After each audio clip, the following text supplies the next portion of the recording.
Nākamie mums ir vērši. Tātad, kāds būs 2024. gads vēršiem? Tātad, 2024. gads, kā jau pieminēju, ir saucamais garais gads, jeb karmiskais gads, kad katrs mēs dabūsim savus plusiņus vai mīnusiņus, skatoties, ko iepriekšējos gadus esam sastrādājuši. Ja esam bijuši labi, tad būs labas lietas. Ja esam nedaudz kļūdījušies vai kaut ko mīnusiņā darījuši kādam, tad šie mīnusiņi šogad visi pie mums atgriezīsies. Tālūk. Skatīsimies caur 12 astroloģiskām mājām, un ko kārtas mums noraksturos, kādi visās 12 dzīves sfērās, kāds būs 2024. gads vēršiem. Tālāk, katrai mājai mēs izvilksim pa vienai kārtī.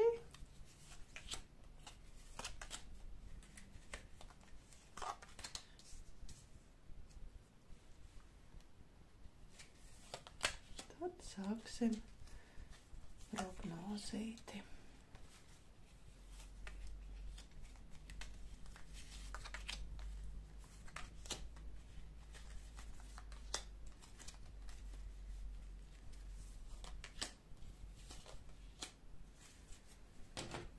Ko, sākam. Tātad pirmā māja, tā ir mums es, mana personība, gan fizisko ķermeni parādīs, gan iekšējo pasauli, un šeit mums ir divnieku monētiņa. Tātad šeit cilvēkiem, jeb vērša zīmes pārstāvjiem, jo, kā jau es laikam aizmirsu pateikt, vairāk šī prognoze strādās pēc saules, kad, ja mēs esam dzimuši maijā, tātad mēs esam vērši, tad tādā veidā, pēc ascendenta, protams, arī varam skatīties, un bērniem varam pēc mēneša, bet vairāk strādās pēc saules, jeb zodiakālās zīmes. Un tātad divnieks mums nozīmē, ka cilvēkam būs izvēles. Protams, prasme būs panākt savu, prasme kontrolēt situāciju un sevi. Tātad pirmā māja, tas ir, kā cilvēks izturās, ko mēs ēdam, kāda ir viņa fiziskais ķermenis, un šeit mēs varam redzēt, ka divnieciņš mums arī dod iespējas, ja cilvēks grib kaut ko mainīt sevī, tas ir tāds tā kā jauns sākums, varētu teikt, kad, labi, protams, finansiāli, kā mēs skatāmies no finansiālā, jeb enerģētiskā līmeņa, tad būs tā diezgan maz tās enerģijas, bet tai pašā laikā būs ļoti liela iedvesma kaut ko mainīt, un visas izmaiņas, protams, tās būs uz labu. Tā kā, ja vēlamies kaut ko mainīt savā ārienē, savos ēšanas paradumos, savā izskatā, tad droši cilvēkam šogad ir vēršiem šādas iespējas. Otrā māja mums ir ienākumi, mana nauda, mani īpašumi, ēšanas arī, kā teikt, paradumi, ja tā ir mūsu iekšējā enerģija. Tas nav tikai naudas ekvivalentēm, bet arī iekšējā enerģija kā tāda. Un šeit mēs redzam, mums ir 3 monētas. Un ko mums šīs 3 monētas saka? Kad varētu būt kaut kāds jauns skatījums uz jauniem pelnīšanas veidiem, jeb sāksim iespējas vēršiem pat sākt kaut kādu darbību vai nomainīt darbu uz pilnīgi kaut ko citu, nekā līdz šim ir darīts, jo tas ir tāds arī savu veidu tāds augšana un attīstība, kad cilvēks sāk mācīties kaut ko pilnīgi jaunu. Protams, tas nenozīmē, ka uzreiz viss tā ir izdosies, bet ir iespēja ieklausoties pārējo padomos, jeb norādījumos, ja tādi cilvēki, kā teikt, ja kāds tevi māca uz kādu jaunu amatu vai jaunu darbiņu, ir iespēja iegūt jaunas prasmes, jaunas zināšanas un jaunas ienākumus un paaugstināt esošo profesionalitāti jau esošajā darbā. Jo šī kārts rāda tādu cilvēka iekšējo motivāciju dzīves līmeņa uzlabošanai. Tā kā, ja ieguldīsim savu iekšējo resursu, tad būs arī naudas ekvivalentē paaugstināsies mūsu ienākumi. Nākošā mums ir 3. māja, jeb parāda brāļus, māsas, kaimiņus, īslaicīgs ceļojums, transporta lietas, īsās apmācības, tas ir kursi un tādas lietas. Nu, šeit mums ir 5 žižļi. Tas nozīmē tāds sava veida, tāds, kaujiniecisks, kā teikt, vairāk tā kā lūzumpunkts, krīze, jeb tāda cīnīsies vērsis par savu vietu, kā teikt, zem saules, starp radiem, starp kaimiņiem, būs konkurence, būs gribēsies kaut ko iegūt ar tādu sava viedokļu uzspiešanu citiem,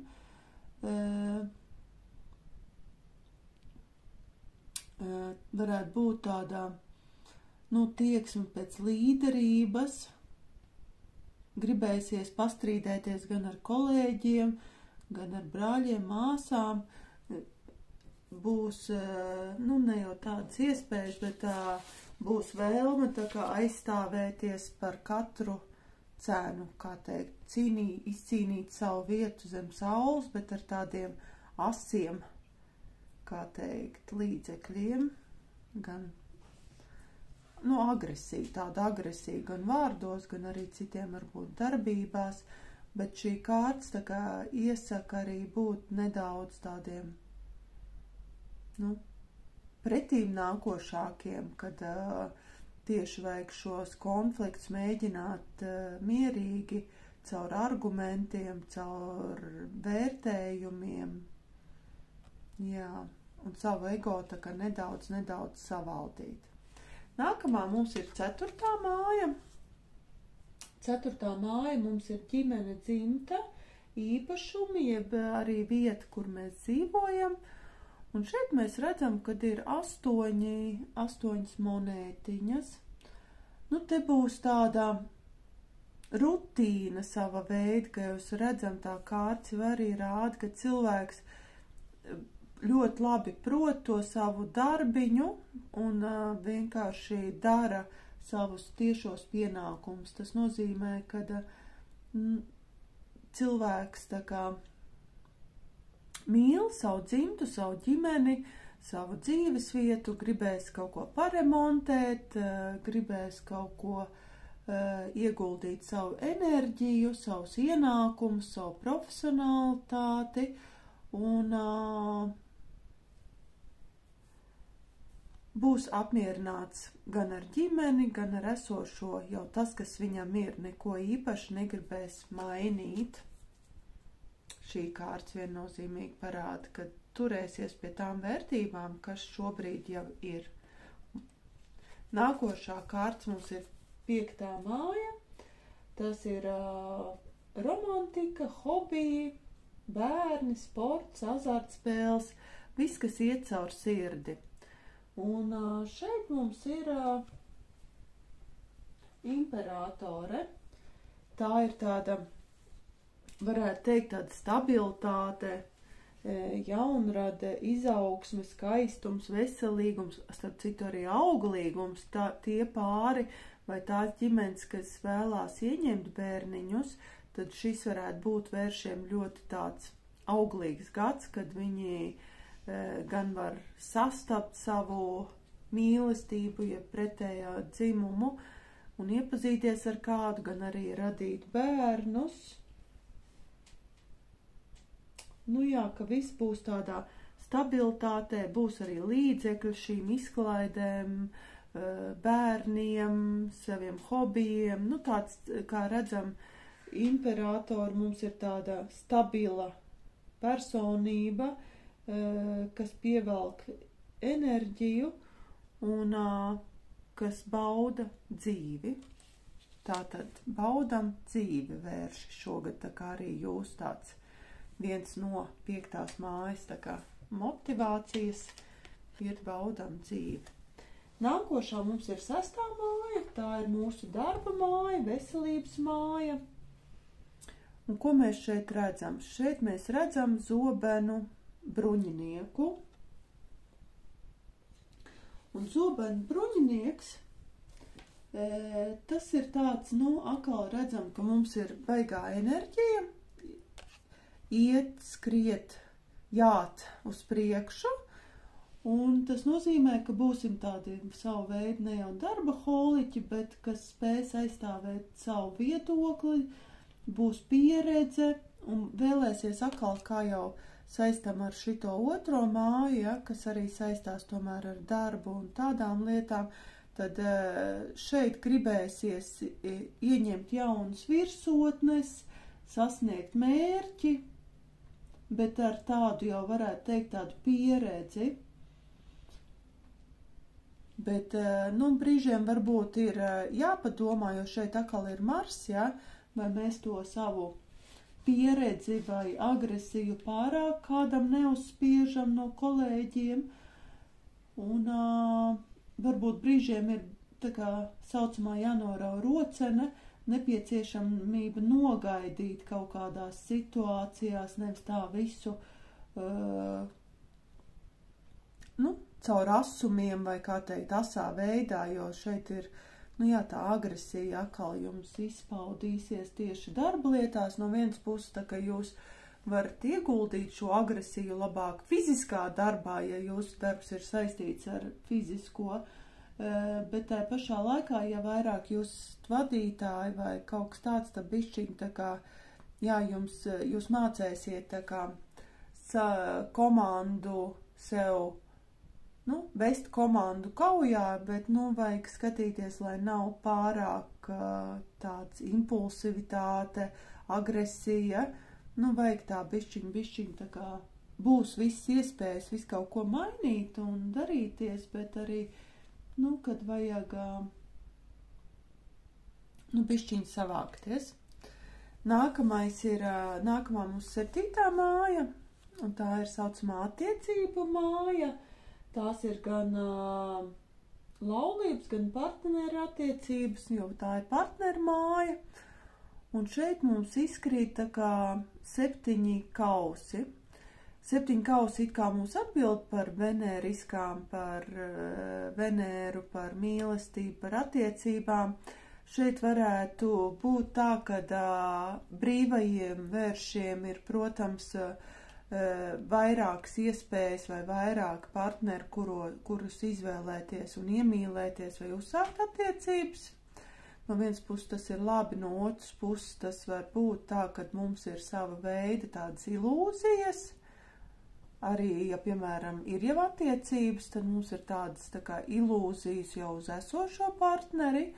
Tā bišķiņ jāskatās, jo tāpēc, ka tā, nu jā, jāizvērtē tā situācija gan tiem, kas ir brīvi, gan nebrīvi, ka var būt tāds savu veidu šogad vēršiem tāds rozā brilles uz acīm šajos jautājumos.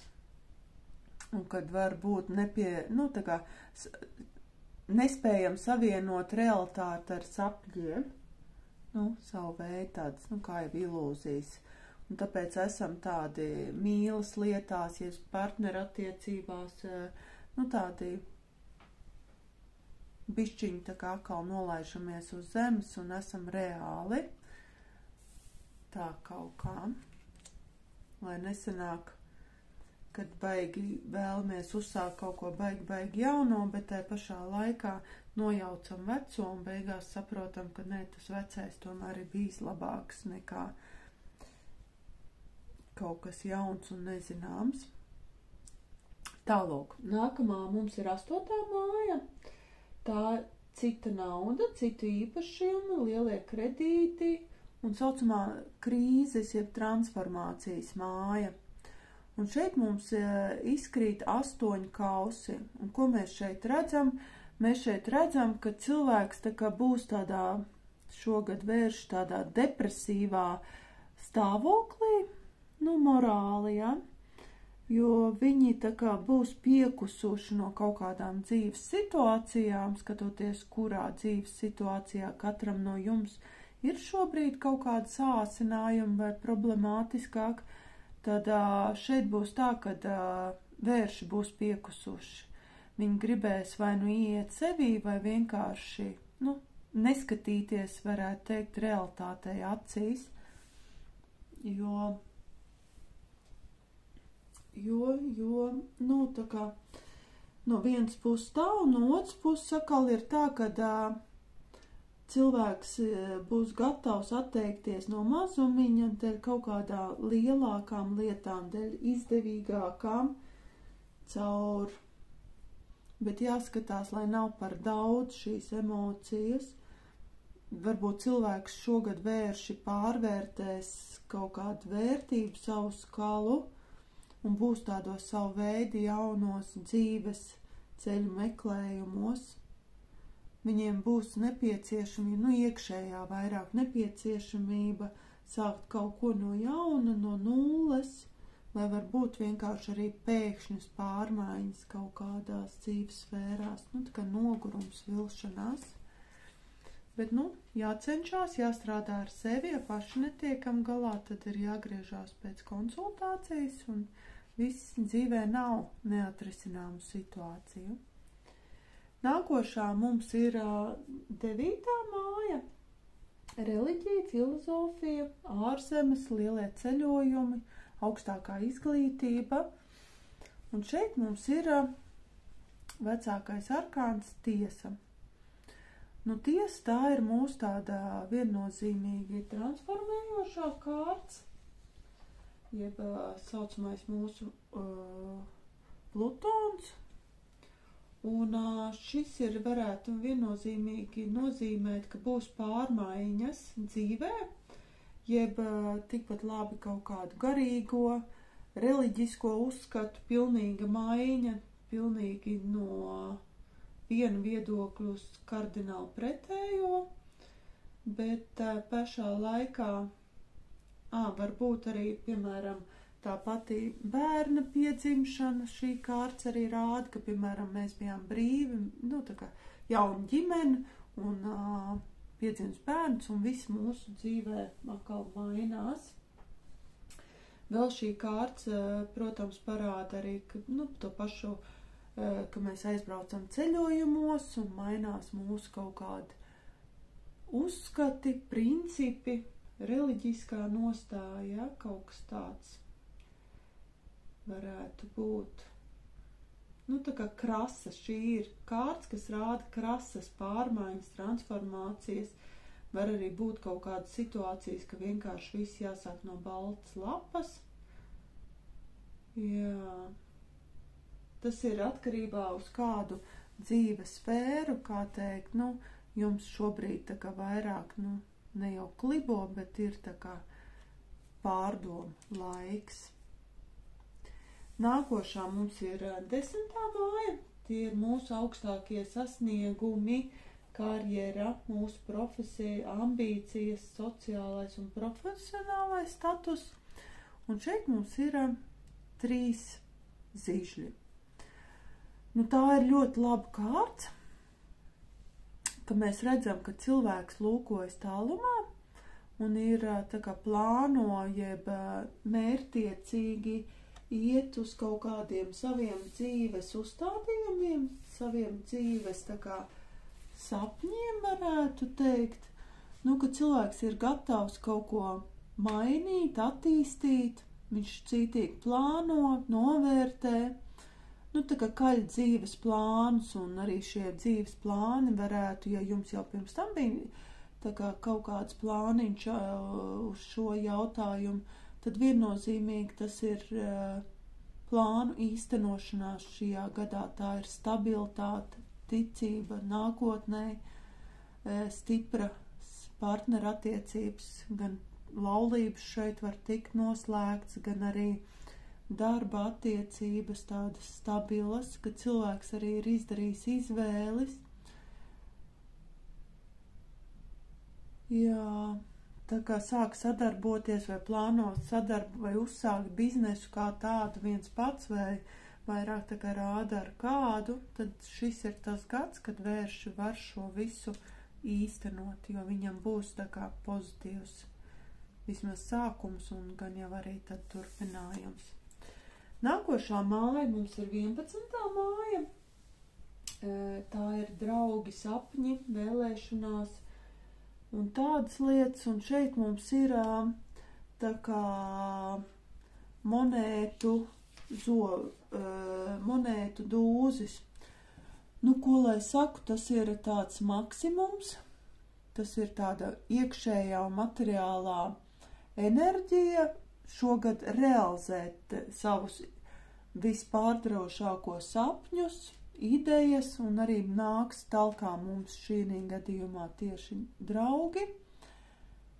Un tāds jau var veidot tādu visu vēlmu piepildīšanās, harmonija, veiksmīgas perspektīvas.